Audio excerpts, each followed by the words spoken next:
Well, my clients, the March 30th Movement and the Hind Rajab Foundation, have their own investigative units. And those investigators have been checking online to see which crimes the Israeli soldiers were publicizing. And they found that quite easily via Instagram, Facebook, Twitter, X, and other open source possibilities, through which they amassed about 8,000 pieces of video, graphic, and photographic evidence.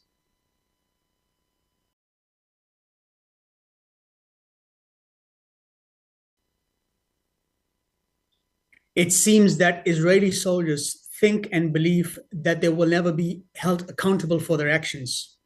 And they're so sorely wrong regarding that because we expect either the ICC or national jurisdictions to do something with this evidence and to put these individuals on the national or the international arrest warrant list. So they are arrested, prosecuted, and eventually sentenced and punished.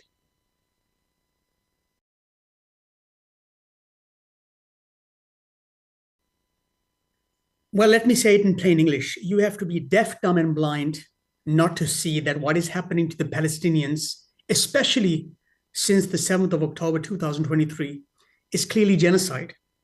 The difference is when various acts are committed by state actors to destroy a people, which is clearly happening, there's no discussion about that. It's a genocide, full stop.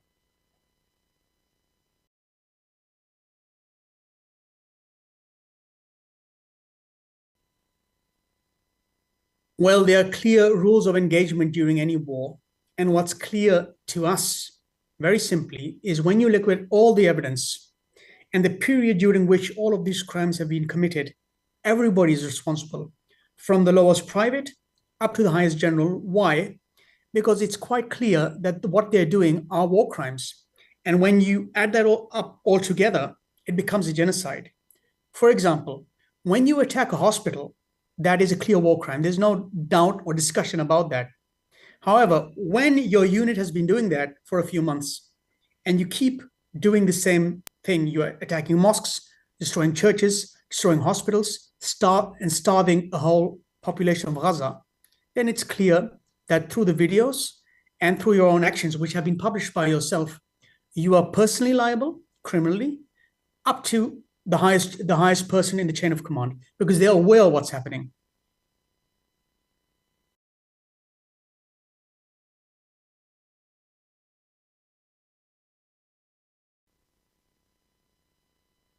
Most definitely. In fact, we have in our detailed complaint various chapters regarding attacking ambulances in hospitals, starving the people of Gaza, um, stopping the flow of water towards them, and many of these issues which you've just asked about. And there's no doubt whatsoever that these are at least war crimes. But in general, when you add everything up, there's no legal, moral, or common sense doubt that this is genocide. If this isn't genocide, I'd very much like to see what genocide actually is.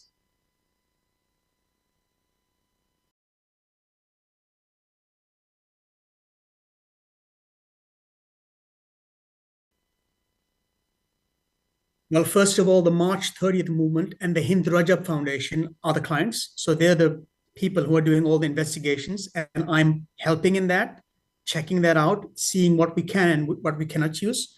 We have a team of lawyers here in the Netherlands, and we have teams of lawyers throughout Europe, including in the UK, alhamdulillah, all working towards the same goal.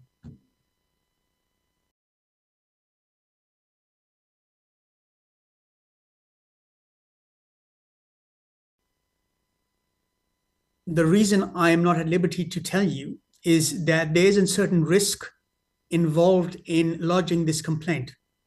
And that's why I don't feel free to give you names. However, I can tell you that if you look at all the lawyers who worked on this complaint, you're looking at least 18 to 20 lawyers based throughout Europe.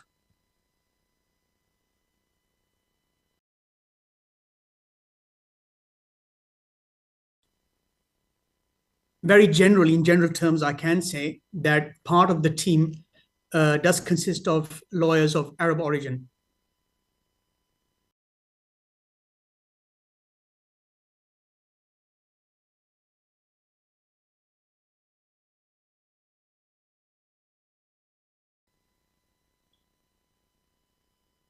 we have already sent a copy of the complaint and all the evidence, all the video and photographic evidence, to 8 countries as we speak now, to 8 embassies in The Hague. I won't tell you all of their names because of some issues, but Diab Abu Jaja, the chairman of the Hind Rajab Foundation and the March 30th of movement, has already published some of the names.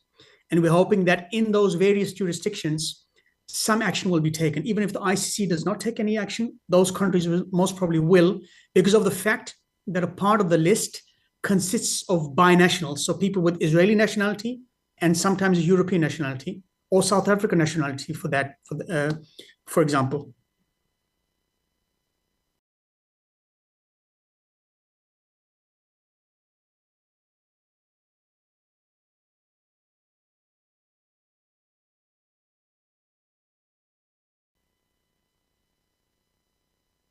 Let me give you the following concrete example.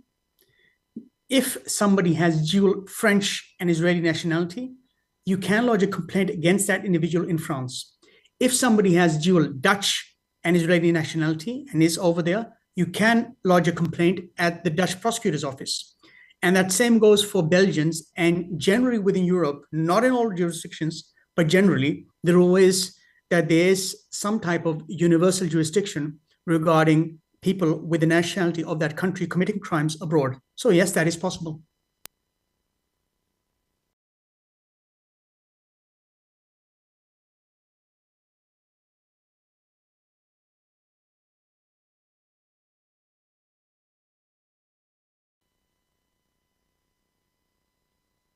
Now, this is just a jurisdictional issue.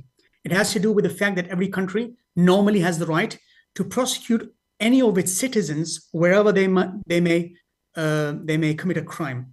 That doesn't apply to all countries, but in general, that is ruled within the European Union as far as jurisdiction is concerned.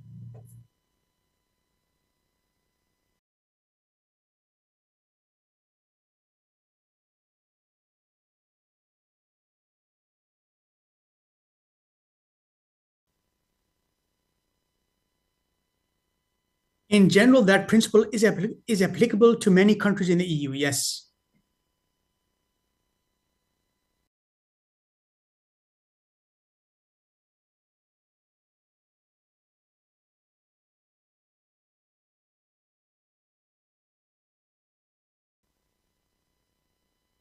Yeah.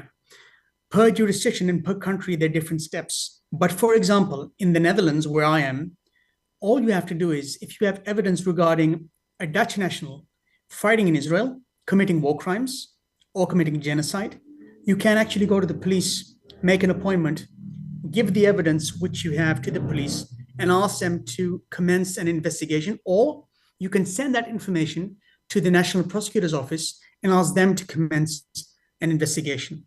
In Belgium, it's different. In Belgium, where we have lawyers working right now through the March 30th movement, in Belgium, what happens is we have Palestinian victims who contact a lawyer who we are working with, and that lawyer then takes a statement and requests the investigative judge in Belgium to commence an investigation on his or her own. So there are differences within the European Union, but in general, you can go to a lawyer or personally contact the police or the prosecutor's office and try and lodge a complaint.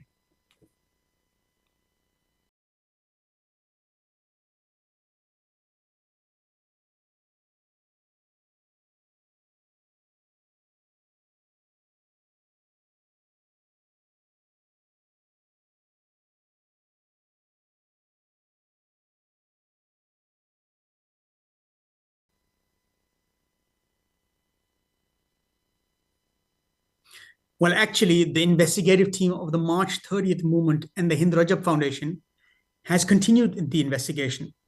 So, inshallah, we expect within the coming months to move towards 10,000.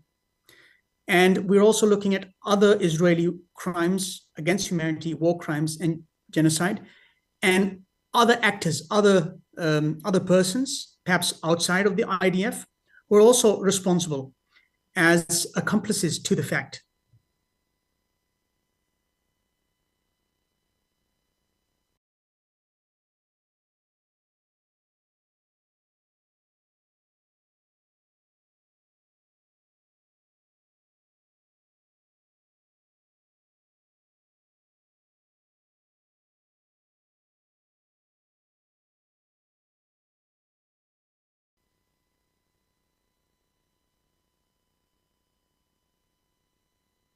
What we already know through investigations which are being conducted in this country, in the Netherlands, is that prosecutors from the ICC were pressured and are still being pressured by the United States and by Israel not to commence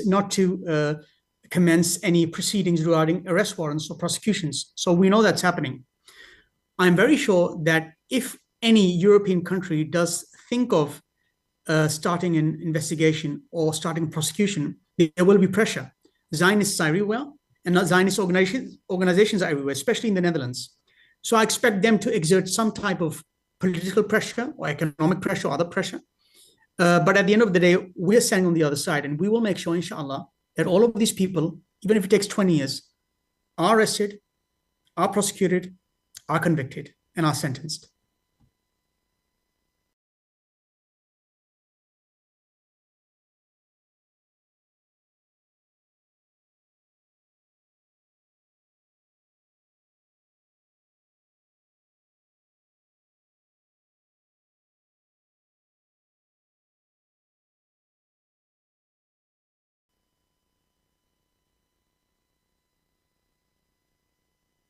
Well, I think he did come, if I'm not mistaken, uh, during the opening of the Holocaust Museum. However, what we did is we did two cases. One was at the Dutch national level, in which we knew that he had immunity. However, we also lodged a case at the ICC.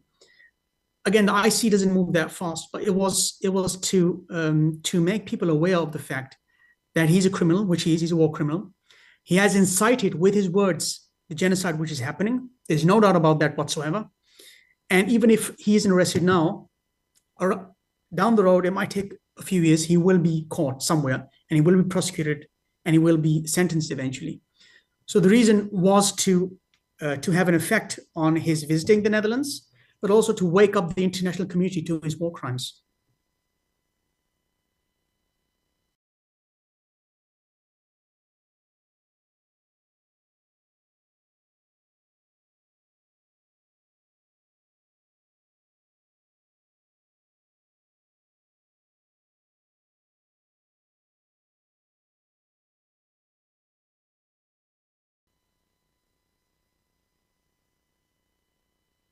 Most definitely. And I think it's very important that everyone, wherever you are, wherever your work is, whether you're going to school, whatever you're doing in life, you have to speak out every day. Because if you do not speak out every day, you get used to these images, and we are getting used to them. We're getting used to seeing children being taken in pieces to the hospital by their parents and then being buried.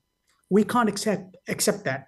And it seems as if the world is accepting it because of the inactivity of the international community. So it's very important to speak out wherever you are, even if you're a dustbin man or you work in a cafe or whatever you're doing.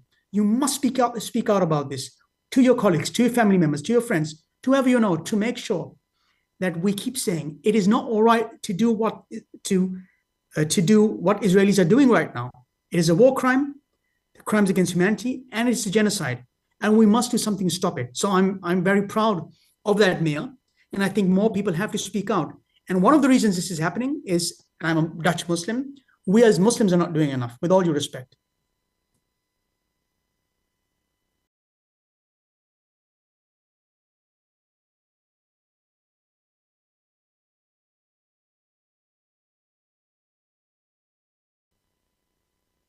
As soon as the ICC has enough guts to issue an arrest warrant, Netanyahu will not be able to travel anywhere except for perhaps to the United States and maybe one or two other countries. So it's extremely important for the ICC to do its job, to issue the arrest warrants, and for other jurisdictions to do their jobs. As soon as they do their job, this butcher will be stopped by legal means.